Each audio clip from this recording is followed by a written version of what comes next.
La guerra de Irak. Capítulo 5. La estrategia militar para invadir Irak y derribar a Saddam tuvo éxito. Pero convertir al régimen iraquí en una democracia resultó ser una tarea difícil y mortal para los soldados de la coalición, así como para los civiles iraquíes. Consecuencias.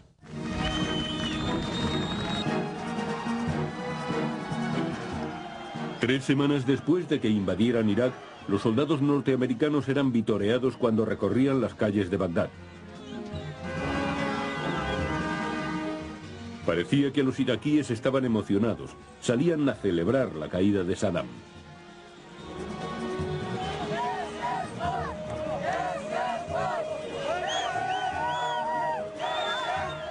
Pero la fiesta se tornaría amarga muy pronto. Estábamos en una situación insostenible para la que no habíamos sido entrenados ni equipados. No podíamos tratar a esa gente como si fuéramos policías. Los iraquíes destruyeron, saquearon todos los edificios oficiales de Bagdad. Era como un día de rebajas en un supermercado. Vi como unos tipos partían en dos un neumático. Uno se llevó la mitad y el otro la otra. No sé lo que harían con ellas. Enfrentados a un colapso completo de la ley y el orden, los norteamericanos podían hacer muy poco. Al principio quisimos detenerlos, pero nos sobrepasaban en número. Había miles de ellos saqueando. Oficialmente, los americanos proclamaron que los iraquíes habían excedido los límites. Se debió en gran parte a la oportunidad que tuvo el pueblo de castigar un régimen que los había tenido sometidos durante 30 años.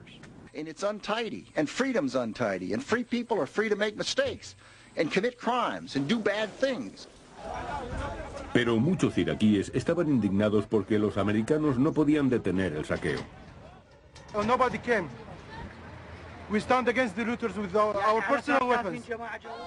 El país estaba sumido en el caos, pero no fue a causa del saqueo. La infraestructura iraquí había sufrido largos años de negligencia.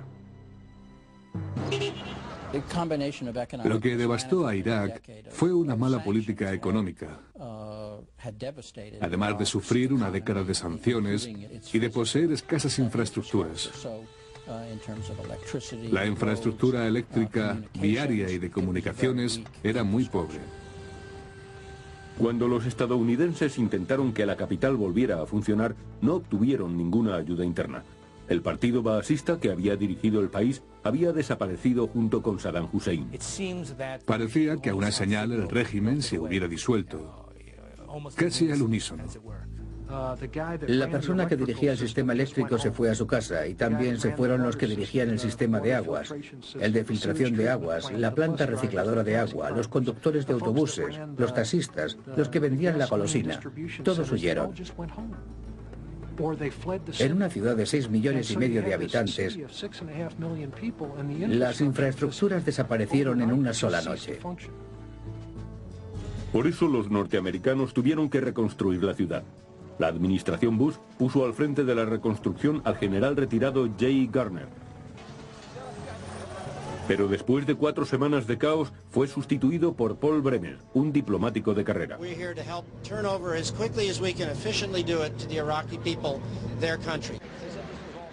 Bremer encabezó la autoridad provisional de la coalición, el grupo encargado de dirigir el país y su reconstrucción.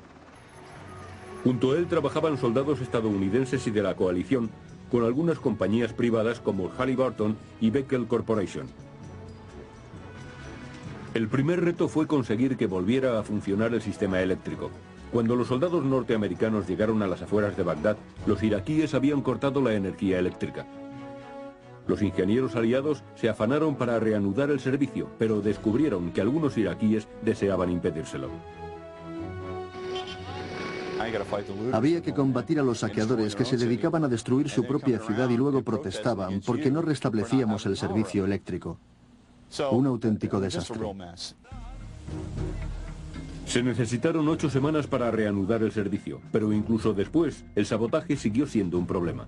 Las líneas de transmisión estaban repartidas por todo Irak, pero la mitad de ellas habían sido saboteadas y otras fueron destruidas durante la guerra. Pasaron de una línea doble a una línea única, así que cada vez que un saboteador estropeaba una línea, todo Irak se quedaba a oscuras. Los estadounidenses que trataban de bombear el petróleo iraquí se encontraron con el mismo problema: pobre infraestructura y sabotaje continuo. Estados Unidos contaba con el petróleo de Irak para costear la reconstrucción del país. Pero ahora estaba claro que pasarían años antes de que los campos produjeran lo suficiente para tal fin. Ni siquiera había bastante petróleo para los ciudadanos, que pasaban días enteros esperando en las gasolineras. Los iraquíes, que apoyaron en principio a los norteamericanos, comenzaron a impacientarse. We asked Mr. Bush, where is the peace?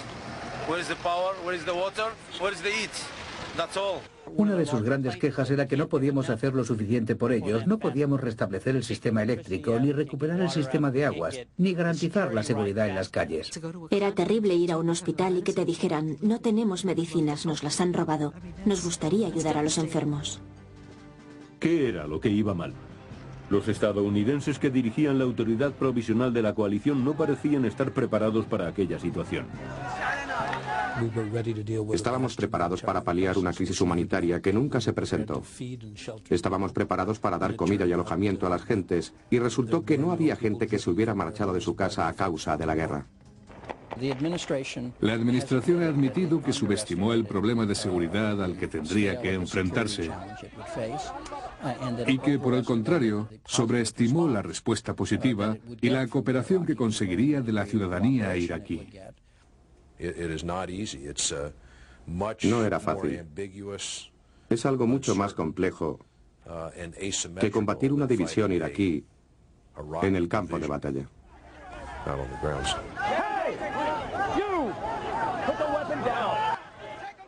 Tanto si la planificación había sido mala como si no, los militares parecían sorprendidos por el ritmo de los acontecimientos. El régimen, su aparato y su cultura se derrumbaron a gran velocidad. Y la infraestructura no estaba protegida contra un colapso. Todo eso ocurrió mucho más rápidamente y de una forma mucho más concluyente de la que yo había imaginado. Les damos a nuestros comandantes algunas directrices, les decimos dónde tienen que llegar y luego les decimos, usad la iniciativa, tratad a la gente como os gustaría que os trataran en esta situación. Y eso es lo que hacen, y lo hacen maravillosamente bien. Sin embargo, trabajar en un país con 3 grupos étnicos confrontados, suníes musulmanes, chiitas musulmanes y kurdos, solo trajo problemas a la fuerza encargada de la reconstrucción. Los más hostiles a los norteamericanos eran los suníes, que tan solo representaban el 12% de la población, pero habían dirigido Irak desde 1921. No podrán dominar el país como históricamente lo han venido haciendo, y eso desde el punto de vista de muchos suníes es un hecho muy desagradable. Los chiitas eran al menos el 60% de la población. Perseguidos por Saddam y opuestos a los suníes, querían tomar ahora las riendas de la nación. Además, el 20% de la población del norte era de la etnia kurda, que también habían sido oprimidos por Saddam, pero que habían conseguido un estado semiautónomo con la ayuda norteamericana. Y querían mantener su independencia. Trabajando para conseguir una solución entre estos grupos, los estadounidenses decidieron que la mejor forma de salir adelante era empezar a reconstruir el país. Estoy muy orgulloso del trabajo que estamos realizando, casi tan orgulloso como de lo que conseguimos cuando atacamos a Irak por el sur. Estos muchachos están haciendo una labor encomiable. Contratamos a 170 iraquíes, ingenieros, basureros y de otras profesiones con los que empezamos a reparar las instalaciones más importantes. Las visitaban, observaban su estado y luego comenzaban a reconstruir los estadios de fútbol, hospitales y escuelas. Lo hacíamos con unos miles de dólares, una alta suma en Irak, provenientes del dinero que habíamos encontrado en los palacios de Saddam. Pero cuando empezaron a reconstruir Irak, los soldados norteamericanos tuvieron que enfrentarse a un creciente movimiento de resistencia por parte de iraquíes leales a Saddam Hussein.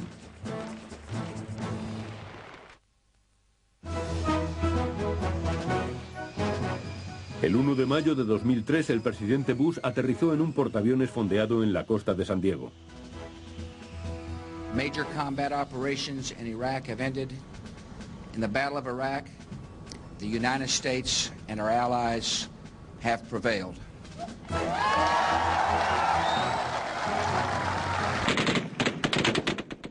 Pero para los soldados aliados no parecía que la guerra hubiera terminado. Todos los días disparaban contra algunos de ellos mientras patrullaban en las poblaciones del norte y del oeste. Había francotiradores enemigos que se dedicaban a disparar ocasionalmente contra nosotros. Se consideraba que la mayoría de estos eran fedayines o guerrilleros. Era algo que los militares ya habían supuesto. Sabíamos que no todo el mundo estaría de acuerdo con nuestros políticos ni con las razones que nos trajeron aquí. Por eso sabíamos que habría algunos que harían guerra de guerrillas contra nosotros. Nadie creyó que todo el ejército iba a dejar las armas en reposo para ir a desfilar en formación a la espera de que algo ocurriera. Nadie creyó que el partido baasista fuera a desaparecer.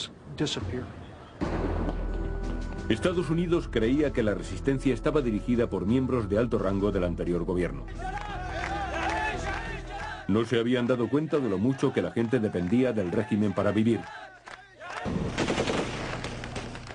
Y de cuántos pelearían por hacer que volviera Saddam al poder. Saddam sabía bien cómo atraer a sus fieles. Cuando los americanos se estaban acercando a Bagdad, Saddam apareció en público como si protagonizara una antigua campaña política. Saddam parecía mofarse de los norteamericanos que estaban dedicando muchos recursos para apresarle a él y a sus secuaces. Se supuso que estaría refugiado en el Triángulo Suní, el área noroeste de Bagdad, de donde él mismo era proveniente como la mayor parte de su gobierno. Cuando los norteamericanos se dedicaban a su búsqueda, fueron atacados en las ciudades de Fallujah y Ramadi. El 90% de esos ataques contra la coalición se realizaban en un área muy pequeña, principalmente entre Bagdad y Tikrit. Los líderes locales de la resistencia contaban con la ayuda de otros dos grupos.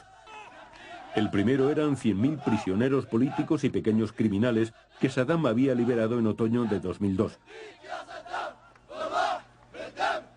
Algunos les pagaron para que combatieran contra los estadounidenses. Se cree que les abonaban $5.000 por soldado americano muerto. Saddam Hussein, very good, Saddam Hussein, very good, Allahu Akbar. El segundo grupo que ayudaba a la resistencia eran antiguos miembros del ejército iraquí. En mayo, 6 semanas después de la caída de Bagdad, Paul Bremer anunció que desbandaría a todo el ejército, porque muchos de los soldados pertenecían al partido Baas. La disolución del ejército iraquí fue quizá uno de los mayores errores que cometimos. Fue una decisión que puso en la calle a más de 400.000 soldados. Muchos de ellos no eran partidarios de Saddam Hussein ni del régimen anterior. Estaban a favor de su desaparición, pero los dejamos sin trabajo. Y lo que es más, ahora no podíamos vigilarlos. Tanto si habían sido seguidores del antiguo régimen como si no, muchos antiguos soldados se unieron a la resistencia, unos para combatir a los aliados y otros por dinero. Los insurgentes no tenían problemas para encontrar armas y municiones. Los expertos opinan que debía haber unos 25 millones de armas en Irak. Una por cada habitante. El armamento estaba disponible. Granadas cohete en el colegio, a 3 manzanas. Municiones en la clínica, a 2 manzanas de aquí.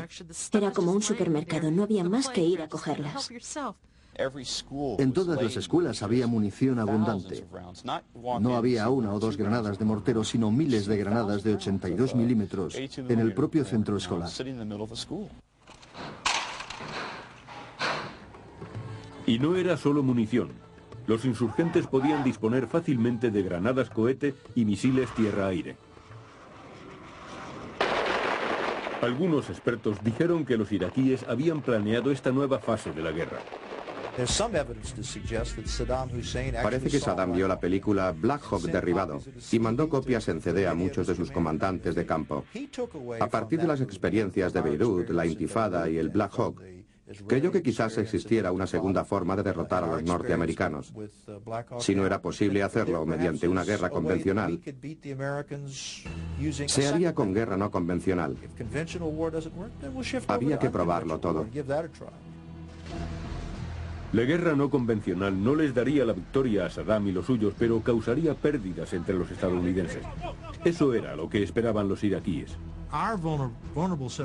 Nuestro punto vulnerable no son los cuarteles generales o un territorio, sino la opinión pública que juzga desde casa y que está influida por la visión de hombres y mujeres jóvenes que vuelven a casa en un ataúd. 44 estadounidenses habían muerto en 3 meses, después de que terminara el combate.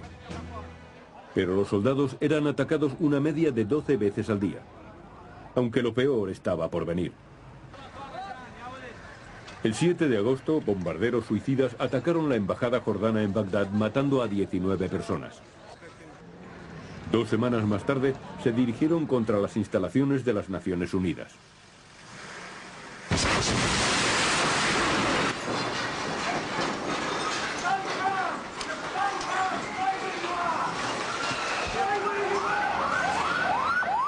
Un camión bomba estalló justo debajo de la oficina del enviado especial de la ONU en Irak, Sergio Vieira de Melo, una figura emergente dentro de la organización. La explosión mató a otras 20 personas.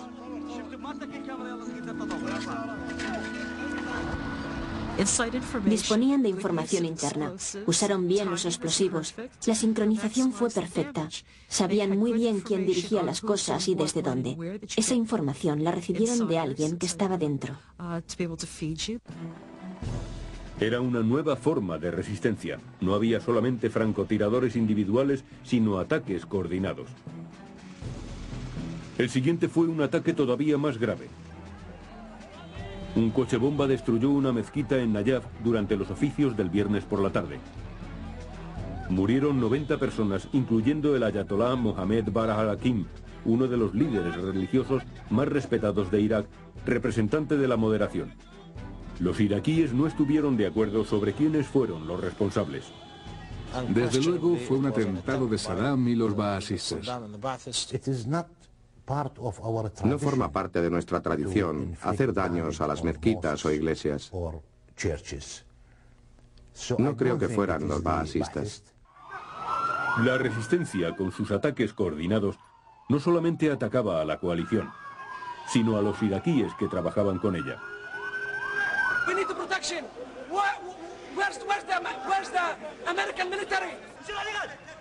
Conforme pasaban los meses, cientos de policías y administradores iraquíes resultaron muertos. Si los Estados Unidos y la coalición quieren tener éxito en Irak, tendrán que hacer que sean los iraquíes los que reconstruyan su país con su propio esfuerzo. Lo que hace la resistencia es asustar a la población que desea trabajar con nosotros, tratando de impedírselo. Tanto si los objetivos son iraquíes o norteamericanos, la coalición está convencida de que la meta es la misma. The goal of the enemy is to break the will of the United States of America. It's clear, it's simple, it's straightforward. Break our will, make us leave before Iraq is ready to come out and be a member of the responsible community of nations. Los soldados estadounidenses se quedaron, pero otros no. Las Naciones Unidas se retiraron de Irak, y lo mismo hicieron muchos grupos de ayuda internacional. Los funcionarios norteamericanos dicen que la resistencia dispone de ayuda exterior. Certainly these attacks seem to have the mode of operations of foreign fighters. They are not something that we have seen in the past with the former regime loyalists, the ability to conduct a suicide bombing. Los islamistas abundan en Irak. Han combatido en Argelia, en Bosnia, en Egipto, en Jordania y en Chechenia. Ahora le toca el turno a Bagdad, a Irak. Pero de acuerdo con las pruebas, parece que el número de terroristas extranjeros es pequeño. Por lo que podemos decir, la espina dorsal de la oposición a la coalición es iraquí. Probablemente miembros del régimen anterior. Este hombre dice que era antiguo fedayín de Saddam y que ahora se ha unido a la resistencia. Todavía somos libres y luchamos. La guerra no ha terminado. Continúa. Me gustaría que tuviéramos misiles con los que bombardear Estados Unidos y mataros. Matar como vuestros hijos matan a nuestros hijos y a nuestras familias. Hacer que todos os fuerais al infierno.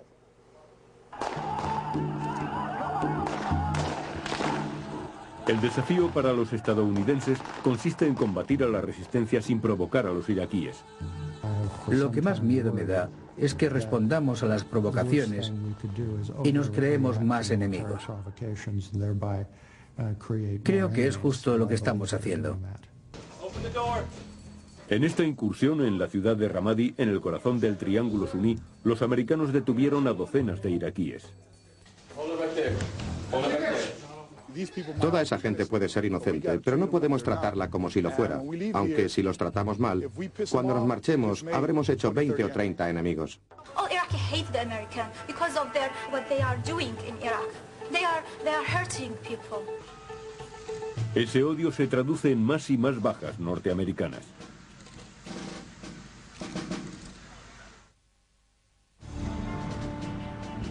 Con el paso del verano al otoño, los soldados estadounidenses continuaron enfrentándose a ataques contra las comunicaciones en los que se usaban los llamados dispositivos explosivos improvisados, hechos con cargas o granadas sin explotar.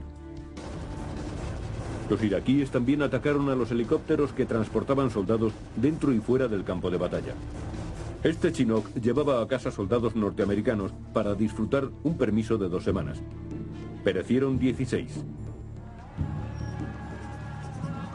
En noviembre, a pesar del aumento de las incursiones de la coalición, murieron más estadounidenses una vez terminada la guerra que en las 6 semanas iniciales de los combates.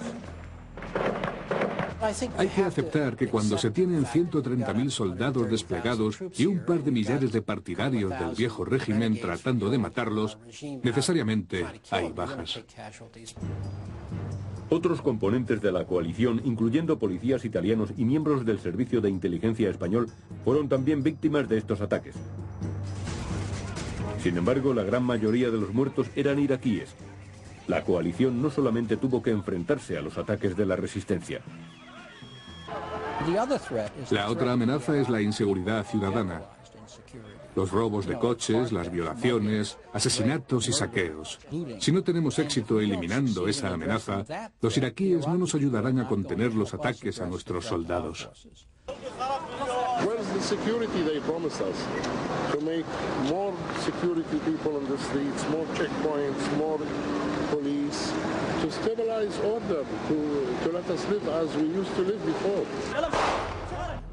Estados Unidos sabía que la única forma de detener el aumento del crimen era devolver la seguridad interna a los iraquíes tan pronto como fuera posible. La clave estriba en colocar a iraquíes en puestos de responsabilidad. Los iraquíes conocen la situación mejor que nosotros. Obviamente hablan el idioma, entienden la cultura, manejan las relaciones mejor que nosotros. El éxito se conseguirá cuando sean los iraquíes los que estén en la calle. Porque al ver una persona sabrán si es suní, chiita o kurda. Nuestros soldados no lo saben, pero ellos sí. Por eso el entrenamiento de las fuerzas iraquíes se convirtió en uno de los esfuerzos principales de la coalición. Lo que estamos haciendo en estos momentos es entrenar a iraquíes, trabajar con ellos, con la policía, con las patrullas fronterizas y con las fuerzas de defensa civil. En algún momento dejarán de trabajar con las fuerzas de la coalición para que sean las fuerzas de la coalición las que trabajen con ellos. Ellos serán los que dirijan. Cuando sean los iraquíes los que se encarguen de la seguridad, se espera que disminuyan gradualmente los ataques de la guerrilla. Creo que la insurgencia terminará de forma paulatina y no de manera súbita. Será un proceso lento, poco a poco irá decreciendo. Cuando eso ocurra, habrá llegado el momento de retirar las fuerzas norteamericanas. Pero si la retirada es precipitada, habrá una escalada de violencia y tendrán que volver otra vez los soldados norteamericanos. Por eso los estadounidenses se esforzaron en instaurar un gobierno estable en Irak. Un gobierno con un consejo en el que haya representación de las distintas facciones del país. La mayor preocupación de Estados Unidos es la mayoría chiita, que si alcanza el poder creará un estado religioso al estilo del vecino Irán. Los chiitas, como grupo, no desean necesariamente un gobierno teocrático. Unas votaciones demostrarían que quieren democracia, dentro del molde musulmán. El problema estriba en que los chiitas no tienen líderes reconocidos, solo los religiosos.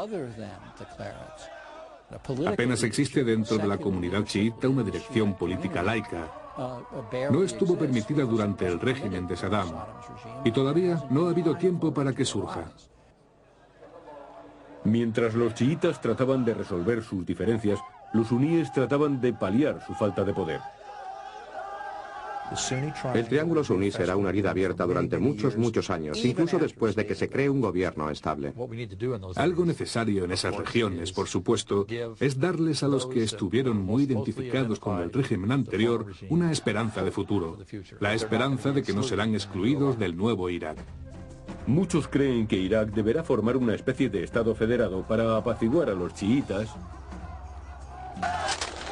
los suníes y los kurdos del norte. Si el federalismo resuelve el problema, entonces no lo rechazaremos.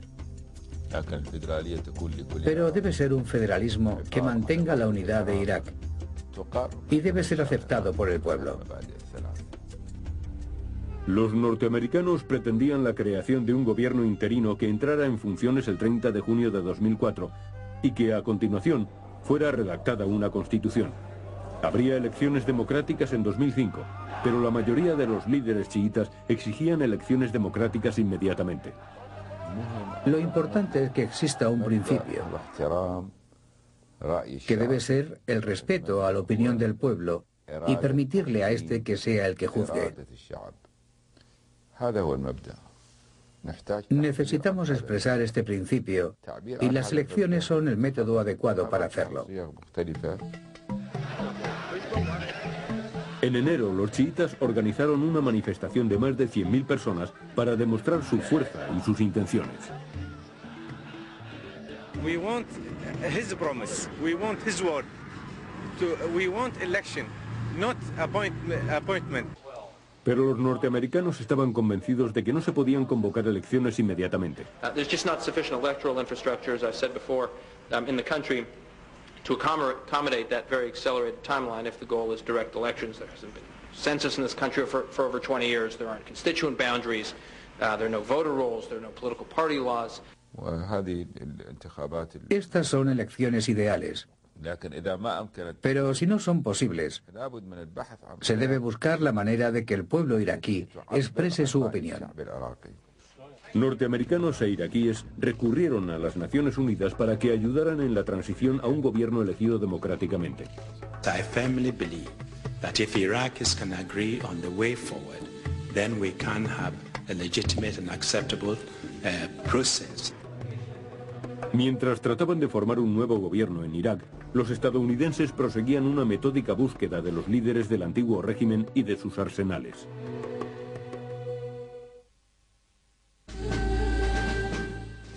Antes de que la guerra comenzara, los norteamericanos identificaron a los líderes iraquíes que deseaban capturar o eliminar. Incluso publicaron unas cartas con las fotos de los más buscados. Confiaban en que después de la guerra los capturarían con la ayuda de los iraquíes liberados. Hay muy pocas personas en este país que no se vieran afectadas por el régimen, que no tengan un familiar que haya sido asesinado o torturado por el régimen. Cada iraquí tiene una historia que quiere contar y debe ser escuchada. Después de la guerra quedó claro cuántos habían sufrido bajo el régimen de Saddam Hussein. Iraquíes y norteamericanos empezaron a descubrir tumbas masivas repletas de cadáveres. Su número asombraría a la gente. 300.000 personas desaparecidas, que se sospecha que están en fosas comunes. Solamente entre los kurdos hay millares de personas desaparecidas y decenas de millares de muertos. Con el tiempo, los furiosos iraquíes ayudaron a los estadounidenses a apresar o eliminar a los líderes de la lista. Los funcionarios confiaron en que alguien acabaría diciéndoles dónde encontrar a los grandes gerifaltes, Saddam y sus dos hijos, Uday y Qusay. Para conseguirlo, ofrecieron grandes recompensas, 15 millones de dólares por cada uno de los hijos y 25 millones por Saddam. Los cogeremos.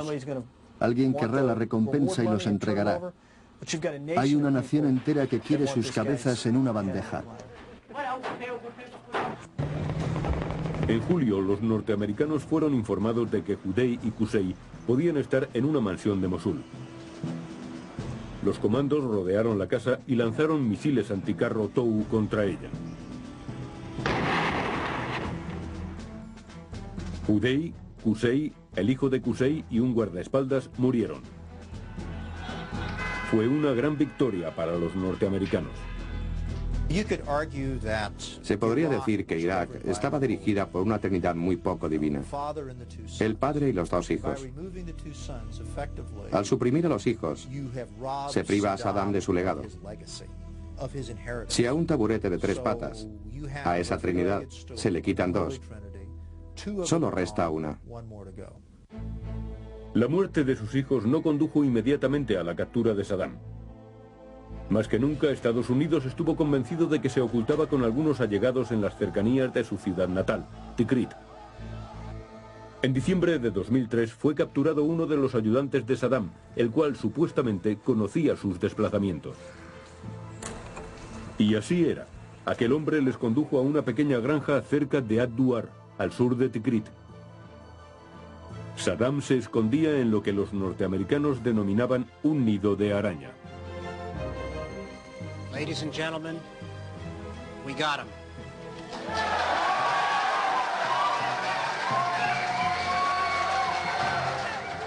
Los iraquíes bailaban por las calles.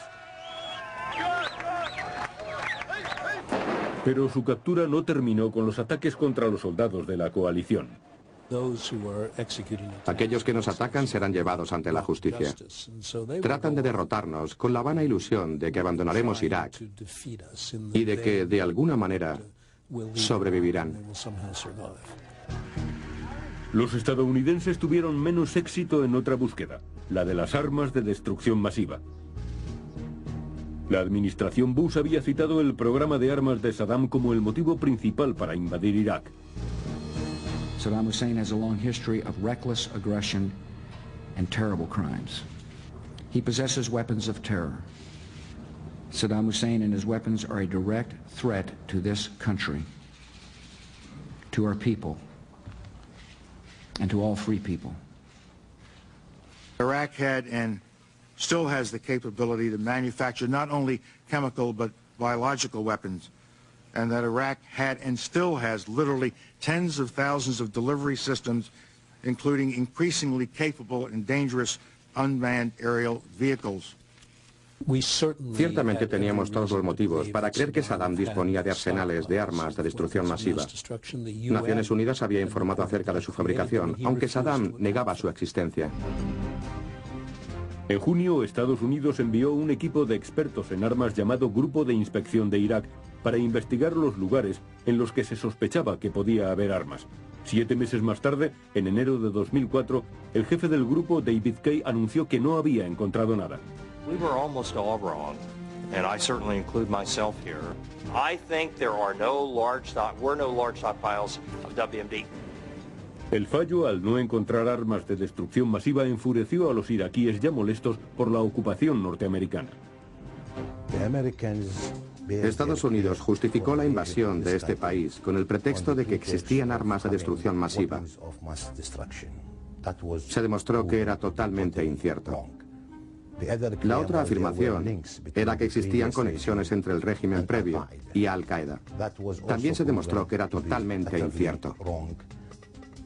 Fue una situación muy embarazosa para la Casa Blanca. El presidente designó una comisión para que investigara los fallos del servicio de inteligencia, pero mantuvo que la guerra estaba justificada. Knowing what I knew then and knowing what I know today, America did the right thing in Iraq.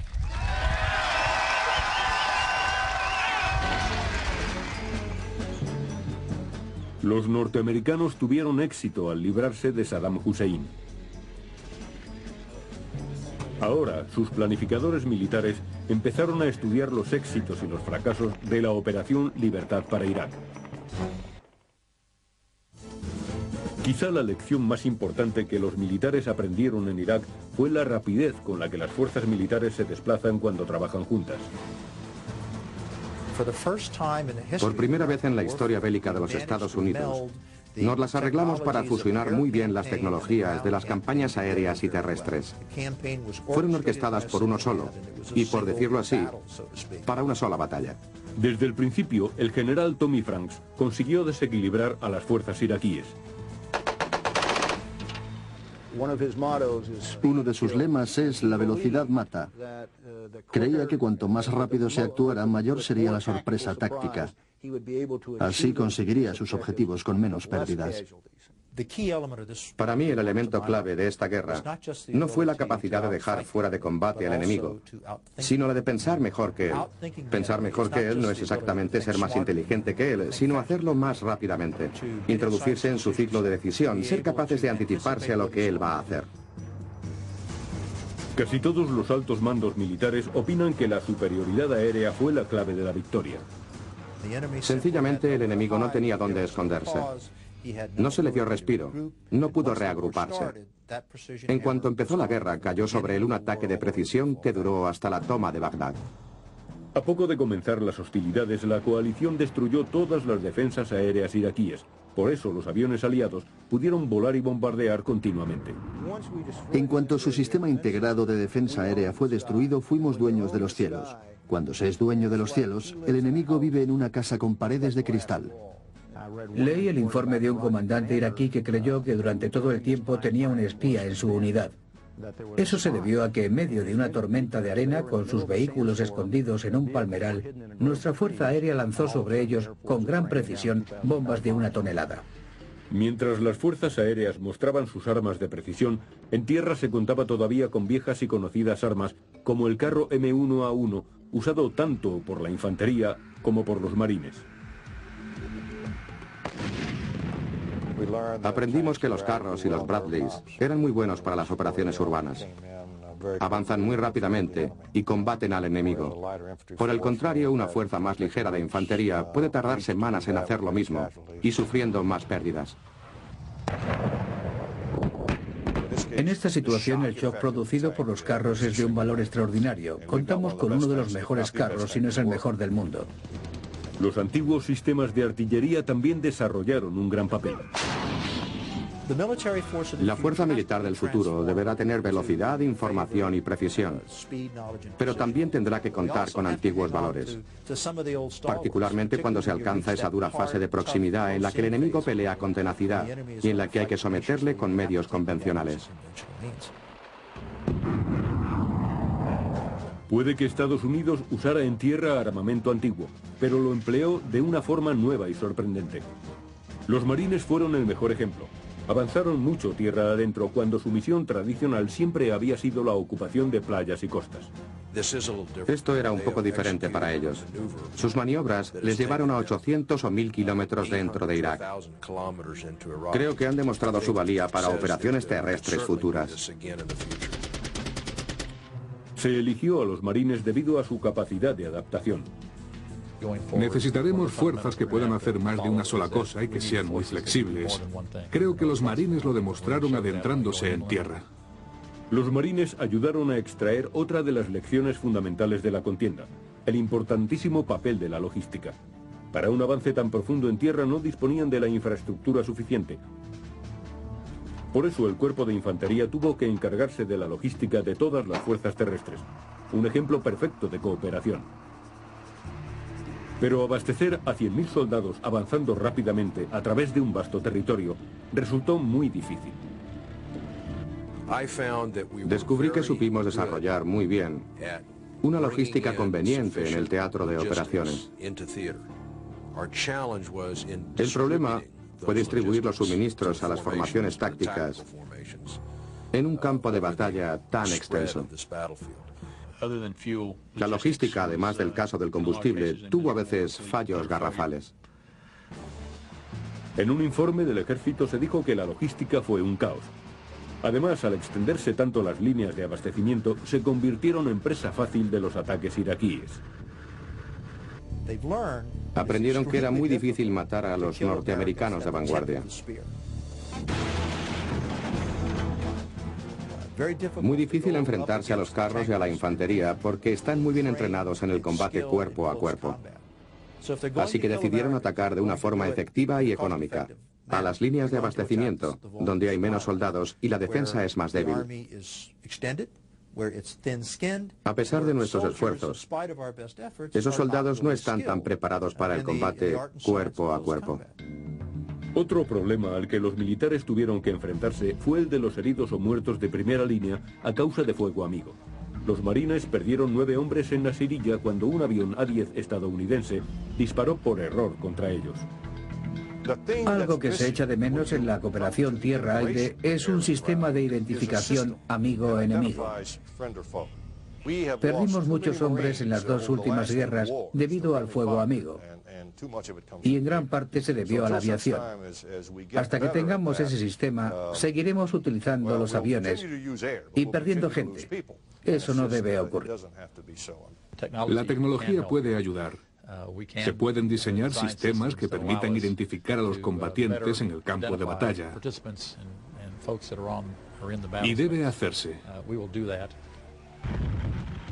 Cuando se escriban los nuevos libros de historia, la Operación Libertad para Irak se recordará como una nueva forma de hacer la guerra.